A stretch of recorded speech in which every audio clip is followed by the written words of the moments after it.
Hello students, आप सभी का स्वागत है आपके अपने चैनल टारगेट सेमेस्टर में। मैं हूं अमृत राय और आज हम बात करने वाले हैं basis of accounting, accounting standard and international financial reporting standard के विषय में। आपका यूनिट 1 का ये लास्ट टॉपिक है। इसके बाद से आपका यूनिट 1 कम्प्लीटली कवर हो जाएगा। लेकिन हम ये देख रहे हैं कि आप लोगों से सपोर्ट काफ़ी कम मिल रहा है, व्यूज़ काफ़ी कम आ रहे हैं, हम काफ़ी कम स्टूडेंट्स की मदद कर पा रहे हैं, तो इस बात का हमें अफसोस है। और ये जो समस्या है इसका समाधान आप ही लोग निकाल सकते हैं। अपने फ्रेंड्स, अपने क्लासमेट्स तक इस वीडियोस को पहुंचाइए ताकि हम भी ज़्यादा से ज़्यादा स्टूडेंट्स की मदद कर सकें, हमारी भी रीच बढ़े, थोड़ा हमको भी मोटिवेशन मिले। ठीक है, फिर कंटिन्यू करते हैं। What is the basis of accounting? Accounting को करने के दो आधार बनाए गए हैं। अकाउंटिंग दो आधार पे किया जाता है। The first one is cash basis and the second one is accrual basis. या तो हम अकाउंटिंग कैश बेसिस पे कर सकते हैं या तो अक्रूवल बेसिस पे कर सकते हैं। पुराने ज़माने में जो भी अकाउंटिंग किया जाता था वो कैश बेसिस पे ही किया जाता था। अब कैश बेसिस का मतलब क्या है? अगर कोई भी ट्रांजैक्शन हम अपने बिजनेस में करते हैं तो कभी कभी ऐसा होता है कि हमको कैश तुरंत रिसीव हो जाता है, कभी कभी ऐसा होता है कि हमको कैश कुछ देर बाद रिसीव होता है। इन दोनों ही केसेस में ट्रांजैक्शन तो हुआ है लेकिन कैश कभी मिला और कभी नहीं मिला। तो कैश बेसिस ऑफ अकाउंटिंग केवल उन्हीं ट्रांजैक्शंस को रिकॉर्ड करता है जिसमें कैश मिला या कैश गया, यानी जिसमें कैश का इन्वॉल्वमेंट है, जिसमें कैश इन्वॉल्व है वो ट्रांजैक्शन ही कैश बेसिस ऑफ अकाउंटिंग में रिकॉर्ड किए जाएंगे। But the transactions which do not involve inflow और outflow of cash they will not be recorded in books of account as per cash basis of accounting. Now what about accrual basis of accounting? Accrual basis of accounting में क्या होता है? Accrual basis कहता है कि वो transaction में चाहे कैश आया हो चाहे नहीं आया है, अगर ट्रांजैक्शन हुआ है तो कैश जनरेट तो हो गया है। हो सकता है कि आज रिसीव हुआ हो, आज रिसीव हो गया हो, या फिर कल रिसीव होगा, या फिर हमको कल पेमेंट करना होगा, या फिर अभी पेमेंट किया है। इससे मतलब नहीं है, मतलब इस बात से है कि हमने ट्रांजैक्शन किया है। The matter is that the transaction has been executed. तो एक्रूवल बेसिस ये कहता है कि सारे के सारे ट्रांजैक्शन हम रिकॉर्ड करेंगे, चाहे वो उस ट्रांजैक्शन में कैश रिसीव हुआ हो, कैश का पेमेंट हुआ हो या फिर नहीं हुआ हो। So cash basis says that we have to record the transactions which involve cash. The cash can be received, the cash can be paid. यानी हम उन्हीं ट्रांजैक्शंस को रिकॉर्ड करेंगे जिसमें या तो कैश रिसीव होगा या तो कैश पे होगा, यानी या तो कैश का पेमेंट होगा या तो कैश हमको मिलेगा। उन्हीं ट्रांजैक्शंस को रिकॉर्ड करेंगे under cash basis. Now the next one is accrual basis. Accrual basis क्या कहता है? एक्रूवल बेसिस कहता है कि it does not matter that whether the cash is received, cash is paid और not, the matter is that the transaction has been executed. Matter ये करता है कि हमारा ट्रांजैक्शन एग्जीक्यूट हो चुका है। So recording of transaction in the same period whether paid और नॉट। तो एक्रूवल अकाउंटिंग ये कहता है कि आपको ट्रांजैक्शंस रिकॉर्ड करना है कैश के आने और जाने के हिसाब से नहीं, ट्रांजैक्शन के होने और न होने के हिसाब से। यदि आपका ट्रांजैक्शन हो गया है तो फिर उस ट्रांजैक्शन को आप रिकॉर्ड कर लीजिए, यदि आपका ट्रांजैक्शन नहीं हुआ है तो आप उसको रिकॉर्ड मत करिए। इससे मतलब नहीं है कि हमको उस ट्रांजैक्शन में कैश रिसीव हुआ है या फिर कैश पे हुआ है कि नहीं, बस मैटर इस चीज़ से है whether the transaction has been executed और नॉट। और एक और चीज़, आपका जो एग्ज़ाम होने वाला है वो एग्ज़ाम थियोरेटिकल होने वाला है। लखनऊ यूनिवर्सिटी के सारे बच्चे, आपको पता होगा कि आपके एग्ज़ाम का पैटर्न थियोरेटिकल है। आपको 10 क्वेश्चंस दिए जाएंगे एंड आई थिंक उसमें से 5 क्वेश्चंस आपको करने होंगे। अब इन 5 क्वेश्चंस को लिखने के लिए आपके पास सफिशिएंट कंटेंट होना चाहिए। तो आप लोग कहेंगे कि स्क्रीन पे तो सर हमको मुश्किल से 2-3 लाइनें ही दिख रही हैं, अगर हम इसको कॉपी में लिखने बैठे तो मुश्किल से 1 लाइन में भी नहीं अट पाएगा, ये उसमें भी कम पड़ेगा। तो उसके लिए हम क्या करें? तो उसके लिए जो हम एक्सप्लेन कर रहे हैं, चीज़ें जो हम आपको बता रहे हैं, उसको अपने शब्दों में इन योर ऑन वर्ड्स आपको लिखना है। यदि आप मग करने के पीछे जाएंगे, मग अप करेंगे, then definitely you are going to waste. आप कुछ नहीं कर रहे हैं, आप अपना जीवन बर्बाद कर रहे हैं। तो रटिए मत, अपनी विचारों को अपने ही शब्दों में सजा के लिखना सीखिए, अपने वर्ड्स में लिखिए।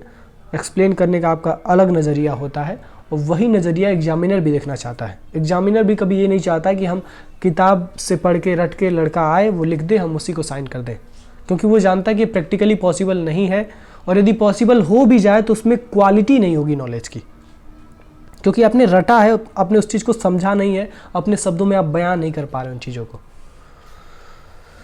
So let's discuss about accounting standards. I think आपको चीज़ें समझ में आ रही होंगी कि कैसे आपको अप्रोच रखना है अपने एग्जाम के प्रति।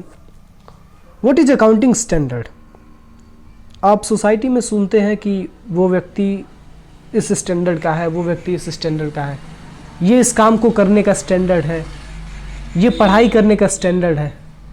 आपने सुना होगा सोसाइटी में, यानी एक बेंचमार्क सेट कर दिया जा रहा है, एक स्टैंडर्ड सेट कर दिया जा रहा है किसी भी काम को करने का, कि यदि आपको कोई भी काम करना है तो यदि आप ऐसे करेंगे तो वो काम अच्छा होगा, आप सक्सेसफुल होंगे। वैसे ही अकाउंटिंग स्टैंडर्ड्स होते हैं। अकाउंटिंग स्टैंडर्ड्स वो रूल्स, वो गाइडलाइंस, वो लॉज होते हैं जो अकाउंटिंग को करते समय उनका पालन करना होता है। और ये जो अकाउंटिंग स्टैंडर्ड्स होते हैं वो किसी भी देश की प्रोफेशनल अकाउंटेंट्स की जो बॉडी होती है उसके द्वारा फ्रेम किए जाते हैं। For example in India the institute of chartered accountants of India, हमारे देश में ICAI आपने सुना होगा, जो चार्टर्ड अकाउंटेंट्स को प्रोड्यूस करता है, उसके द्वारा अकाउंटिंग स्टैंडर्ड्स डिटरमाइन किए जाते हैं। इसी प्रकार यदि हम बात करें अमेरिका का, तो अमेरिका में AICPA है, American Institute of Certified public accountants.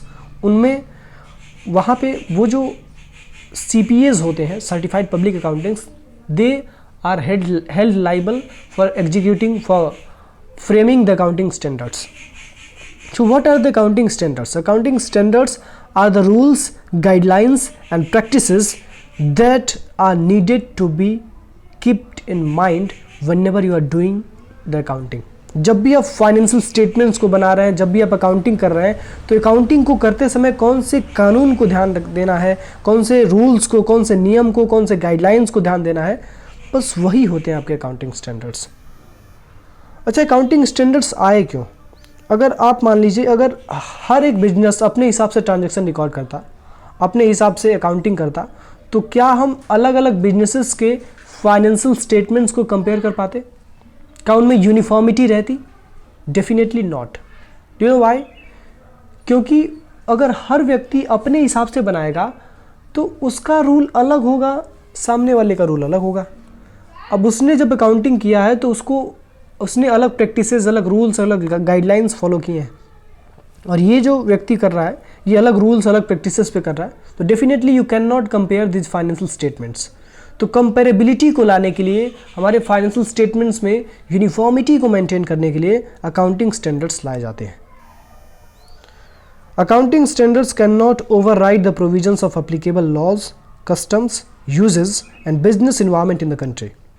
Accounting standards का मतलब ये नहीं है कि हम अकाउंटिंग के लिए रूल बना दिए तो अकाउंटिंग का रूल किसी अदर रूल को वायलेट कर सकता है, यानी ये रूल्स अदर रूल्स पे प्रिवेल करेगा, ऐसा नहीं है। अकाउंटिंग स्टैंडर्ड्स जो होंगे उनका एक दायरा है, वो अकाउंटिंग के तक ही सीमित है, and they can not override. Override का मतलब उनके ऊपर नहीं हो सकते। जैसे हमारे देश के जो लॉज बनाए गए, कस्टम्स बनाए गए, उनके ऊपर अकाउंटिंग स्टैंडर्ड्स नहीं होते हैं। Accounting standards just for the sake of doing accounting in uniform manner and to ensure comparability in accounting, हम लोग अकाउंटिंग स्टैंडर्ड्स का यूज़ करते हैं। ओवरराइड का मतलब क्या होता है? ओवरराइड का मतलब कुचल देना। मतलब ऐसा नहीं है कि अकाउंटिंग स्टैंडर्ड्स जो है, ये जो रूल्स हैं, ये हमारे देश के कानून को कुचल देंगे, ऐसा नहीं होगा। ठीक है, so let's discuss about next one topic. अच्छा, ऑब्जेक्टिव क्या है? यदि कोई भी काम आप करते हैं तो उसके पीछे आपका उद्देश्य होता है। वैसे यदि अकाउंटिंग स्टैंडर्ड्स बनाए गए हैं तो उसका भी कुछ उद्देश्य होगा। उद्देश्य हमने जिक्र भी किया अभी। सबसे और जो इम्पोर्टेंट उद्देश्य है वो है यूनिफॉर्मिटी को रखना है अकाउंटिंग पॉलिसीज़ में। यदि डिफरेंट बिजनेस अलग अलग प्रैक्टिसेस से अकाउंटिंग करेंगे, अलग अलग रूल्स, अलग अलग गाइडलाइंस का पालन करके, देन डेफिनेटली यूनिफॉर्मिटी को सिक्योर करना काफ़ी डिफ़िकल्ट हो जाएगा। दैट्स वाई अकाउंटिंग स्टैंडर्ड्स बनाए गए हैं, और इन स्टैंडर्ड्स का पालन करके ही सारे बिजनेसेस को अकाउंटिंग प्रैक्टिसेस करनी होती हैं।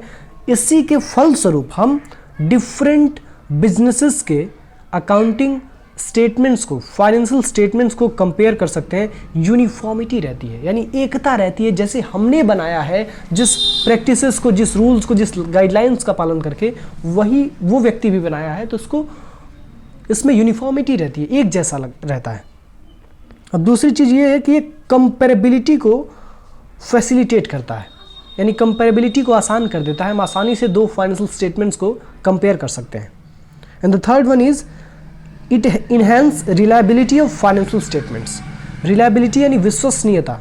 यदि आपने कोई भी काम हमारे देश के कानून का पालन करके, हमारे देश के स्टैंडर्ड्स का, लॉज का, प्रैक्टिसेस का, गाइडलाइंस का पालन करके किया है तो डेफिनेटली उसकी रिलायबिलिटी बढ़ जाती है, क्योंकि कानून जो बनाया गया हमारे देश में वो काफ़ी रिलायबल कानून बनाया गया है, उस पर पूरी हमारे देश की जनता विश्वास रखती है। अब इसीलिए अगर आप अकाउंटिंग स्टैंडर्ड्स का पालन करते हुए फाइनेंशियल स्टेटमेंट्स को बनाते हैं then definitely it is going to facilitate the reliability of your financial statements. तो बेनिफिट्स क्या क्या है? अब कोई भी काम यदि हम कर रहे हैं तो उसका बेनिफिट बहुत इंपॉर्टेंट होता है, क्योंकि हम लोग कॉमर्स के स्टूडेंट हैं and we always do cost benefit analysis. हमेशा हम कॉस्ट बेनिफिट एनालिसिस करते हैं कि भाई कोई भी काम कर रहे हैं तो उसमें खर्चा तो लग रहा है, लेकिन उस खर्चे से हमको फ़ायदा कितना निकल रहा है। So what is the benefit of accounting standard? The first one benefit is that it helps to eliminate variations in accounting treatment in different organization. यदि अकाउंटिंग स्टैंडर्ड होता है तो वेरिएशंस नहीं होते अकाउंटिंग ट्रीटमेंट में, क्योंकि अकाउंटिंग स्टैंडर्ड्स यूनिफॉर्म होते हैं, सभी को पालन करना पड़ेगा, तो यहाँ पे वेरिएशंस एलिमिनेट हो जाते हैं, वेरिएशंस खत्म हो जाते हैं।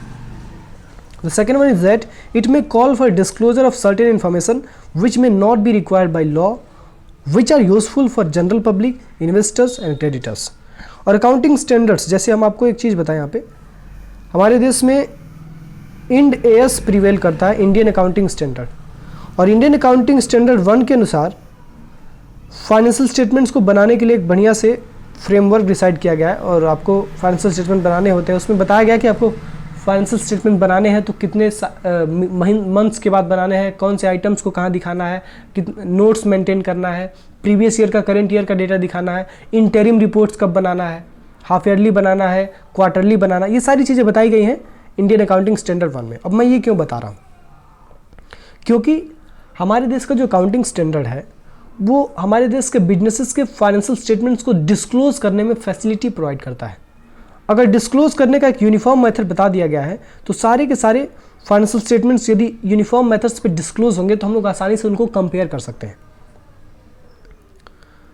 तो कंपेरेबिलिटी थर्ड पॉइंट भी इसी में कवर हो गया।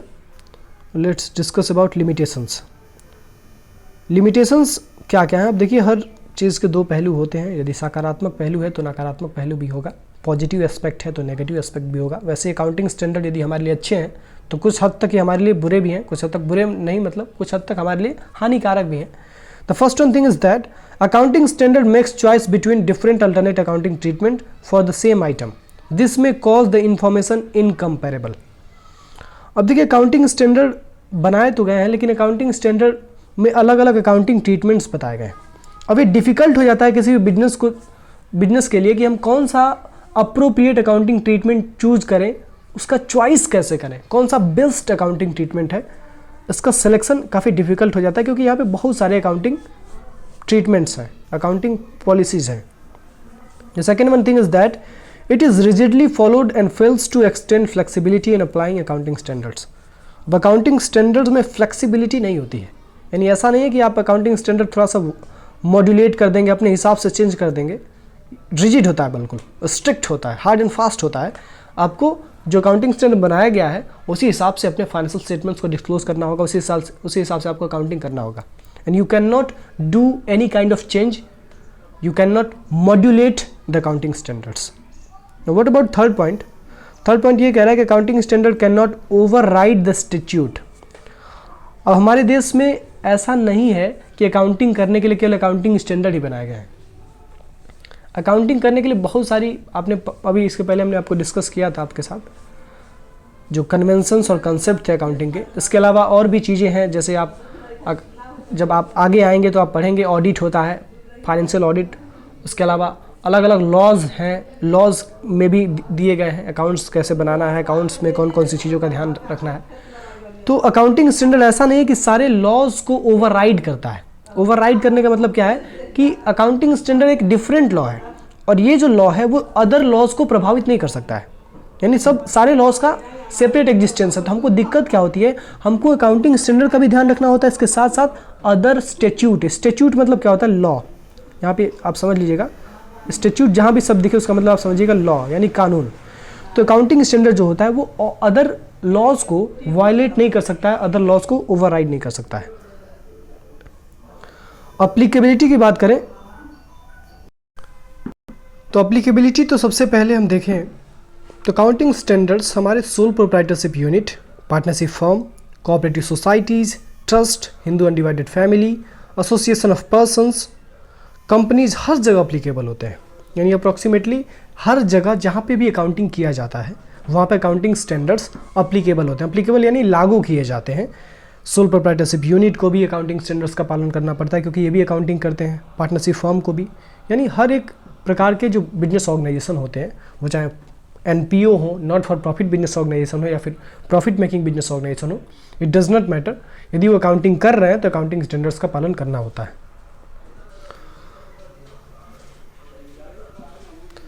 Now the next one topic is IFRS। अभी तक हमने चर्चा किया था अकाउंटिंग स्टैंडर्ड। अब एक चीज़ समझिए, अकाउंटिंग स्टैंडर्ड जो होता है वो दो प्रकार का होता है एज पर कंट्री। हमारे देश में इंडियन अकाउंटिंग स्टैंडर्ड प्रिवेल करता है, इंड AS इसको शॉर्ट में कहते हैं। दूसरा होता है IFRS, international financial reporting standard. अब हमको यदि अपने देश में ही बिजनेस करना है, अपने बिजनेस को लिमिटेड रखना है within the boundary of our country, तो हमको इंडियन अकाउंटिंग स्टैंडर्ड का पालन करना होता है। And if you want to do the business beyond the boundary of our country, then in this case we have to follow Indian accounting standard as well as international financial reporting standard framed by IASB, International Accounting Standard Board। तो ये जो IFRS होते हैं, ये IFRS globally accepted accounting standards होते हैं, और जो इंड AS है, इंडियन अकाउंटिंग स्टैंडर्ड, वो केवल इंडिया में ही प्रिवेल करता है। यदि हम ग्लोबल लेवल पे बात करें, यदि आप ग्लोबल लेवल पे ऑपरेट करना चाहते हैं तो इन दिस केस आपको IFRS का ध्यान रखना होता है। तो international financial reporting standards are the set of accounting standard for reporting different types of business transactions and events in the financial statements. यानी हमारे बिजनेस के फाइनेंशियल स्टेटमेंट्स में अलग अलग प्रकार के बिजनेस ट्रांजेक्शंस और इवेंट्स को कैसे डिस्क्लोज करना है, उनका कैसे ट्रीटमेंट करना है, ये बताता है हमारा international financial reporting standard. The objective of international financial reporting standard is to facilitate the international comparison for true and fair valuation of business enterprise। अब इसका ऑब्जेक्टिव क्या है? वही ऑब्जेक्टिव जो हमारे इंडियन अकाउंटिंग स्टैंडर्ड का था, वही ऑब्जेक्टिव इसका भी है। ऑब्जेक्टिव यही है कि जितने भी इंटरनेशनल लेवल पे बिजनेस एंटरप्राइजेज ऑपरेट कर रहे हैं, उन सब का फाइनेंशियल स्टेटमेंट हम आसानी से कंपेयर कर सकें, उनका फेयर वैल्यूएशन कर सकें। इसके लिए इंटरनेशनल फाइनेंशियल रिपोर्टिंग स्टैंडर्ड आया है। अब इसकी नीड क्या है?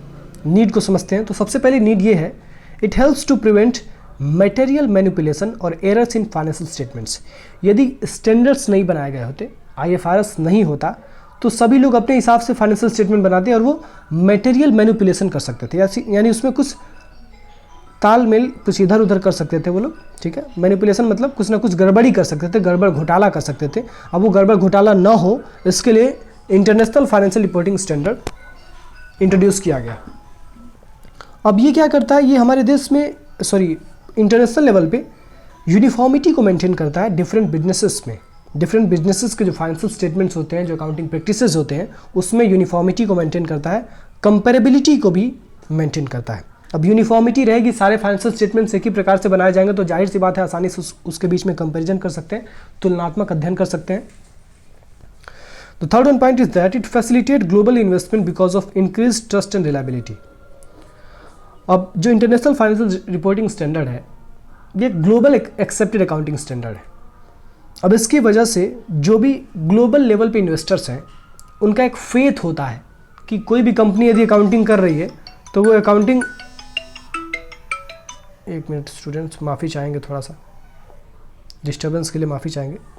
तो जो भी ग्लोबल लेवल पे इन्वेस्टर्स ऑपरेट कर रहे हैं, उन इन्वेस्टर्स को ट्रस्ट रहता है, रिलायबिलिटी रहती है कि ये सारे बिजनेसेस इन सेट स्टैंडर्ड्स को फॉलो करते हुए अपने फाइनेंशियल स्टेटमेंट्स को बनाते हैं, इनका पालन करते हैं, ये सारे लॉ को ध्यान में रखते हैं। दैट्स ऑल स्टूडेंट्स, लेक्चर्स का टाइम काफ़ी कम हो रहा है, आई थिंक 20 मिनट का लेक्चर है ये। तो बस आपसे एक ही विनती है कि जो भी आपका यूनिट 1 का कंटेंट है, पहले से 4 वीडियोस अपलोड हो चुके हैं और ये 5वीं वीडियो है आई थिंक। और ये 5 वीडियोस में आपके यूनिट 1 का पूरा कंटेंट कंप्लीट हो चुका है। बस आपको अपने शब्दों में लिखने का तरीका पता होना चाहिए कि किस हिसाब से आपको अपने शब्दों में डिज़ाइन करके अपने शब्दों में अपनी विचारों को लिखना है, जो भी आपका विचार है अपने अकाउंटिंग के प्रति, अपने accounting standard, accounting concepts, conventions. तो इस प्रकार से आपको अपनी पढ़ाई करनी है। और एक और चीज़, कंसिस्टेंसी को मेंटेन करिए, क्योंकि एग्ज़ाम आपका काफ़ी करीब है। आज आई थिंक 9 तारीख है और आपका एग्ज़ाम 16 तारीख से 17 तारीख से होने वाला है। तो गैप काफ़ी कम है। हम लोग भी वीडियोस प्रोवाइड कर रहे हैं, बस आपका सपोर्ट उतना अच्छा नहीं मिल पा रहा है। तो कोशिश करिए कि आपका भी सपोर्ट मिले, अपने क्लासमेट्स, स्टूडेंट्स सबको बताइए, ताकि हमारी भी रीच ज़्यादा से ज़्यादा स्टूडेंट्स तक पहुंच सके। ठीक है, फिर मिलते हैं अगले लेक्चर में।